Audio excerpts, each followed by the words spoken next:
Kia ora, ko Aunty Trish tēnei, I te rā nei e aro atu ana tātou ki te Pāua Pride.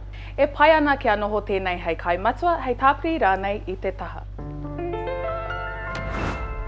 He māma te tunu Pāua Pride, me te mea anō he toru ngā kinaki kai kei roto. Anei ngā tohu e ahe ana koe ki te whai mai I te kainga.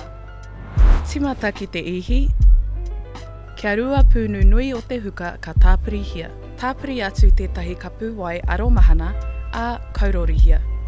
It has to be lukewarm water, because if it's too hot, it'll fry your yeast, and if it's too cold, it won't activate.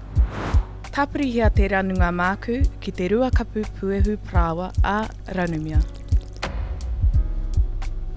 Poke a te ranunga katoa, a waiho mo ngā haora e rua. Kia mutu te tā, poka I paku nei I te Pāua. That's us. Tapatapahi ki ngā wāhanga tapawhā. I just know somebody's going to come at me for using a knife. A katunu.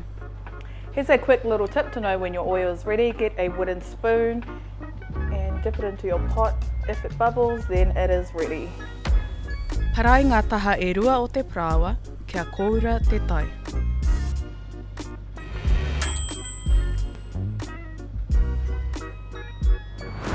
Te mutunga mai o te reka. E hara I te kai mo te hauora, engari he kai pai mo te wairua. Anei rā he Pāua Pride. Whakamātauria.